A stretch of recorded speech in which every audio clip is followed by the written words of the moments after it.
दोस्तों, आज हम WWE के बारे में बात करेंगे। रेसलिंग जगत की सबसे बड़ी कंपनी WWE का ड्राफ्ट अब खत्म हो चुका है और कई रेसलर्स को इस 2 दिन हुए इवेंट के दौरान अलग अलग ब्रांड का हिस्सा बनने का मौका मिला है। वहीं कुछ ऐसे भी हैं जो अब भी उसी ब्रांड का हिस्सा हैं जिसमें वह पहले हुआ करते थे।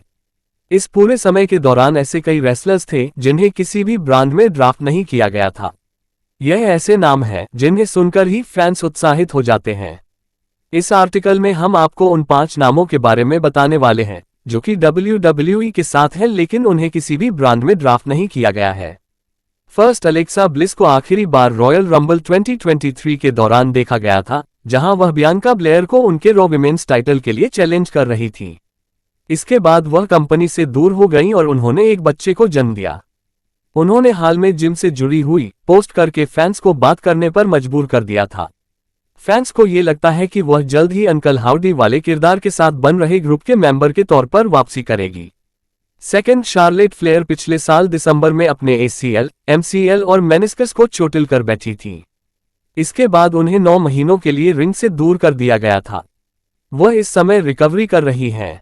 उन्हें इस साल ड्राफ्ट का ना तो हिस्सा बनाया गया था और ना ही किसी भी ब्रांड में ड्राफ्ट ही किया गया था। रोमन रेंस के फैन लाइक करे। थर्ड, जिमी ऊसो को रेसलमेनिया XL के बाद वाले स्मैकडाउन में सोलो सिकोआ और टामा टोंगा के हाथों अटैक का सामना करना पड़ा था। इसके कारण वह चोटिल हो गए थे और तब से ही रिंग से दूर हैं। वह इस साल ड्राफ्ट का हिस्सा नहीं थे और उन्हें किसी भी ब्रांड का हिस्सा नहीं बनाया गया है। जिमी ऊसो फैन लाइक करे। फोर्थ, रिया रिप्ली को रेसलमेनिया XL के बाद वाले रॉ में लिव मॉर्गन के बैकस्टेज अटैक के चलते चोट लग गई थी। उन्हें इसके बाद वाले रॉ में अपने टाइटल को छोड़ना पड़ा था। इस बार हुए ड्राफ्ट में वह किसी भी ब्रांड का हिस्सा नहीं बनाई गई थी लेकिन उनके ग्रुप को रॉ का हिस्सा बनाया गया है। ऐसे में यह संभव है कि वह फिर से उसी ब्रांड का हिस्सा बने जिसमें वह पहले थी। वह वापसी करने के बाद अपनी चैंपियनशिप को फिर से हासिल करने का प्रयास करेगी। इसके साथ ही वह लिव मॉर्गन को भी सबक सिखाने का प्रयास करेगी, क्योंकि उनके कारण ही रिया को एक लंबे समय के लिए रिंग से दूर होना पड़ा है। आप किसके फैन हो, कमेंट करें। फिफ्थ, रोमन रेंस को रेसलमेनिया XL में अपने चैंपियनशिप मैच में हार मिली थी और इसके कारण कोडी रोड्स नए अनडिस्प्यूटेड WWE चैंपियन बन गए थे। इसके बाद से ही रोमन को WWE TV पर नहीं देखा गया है।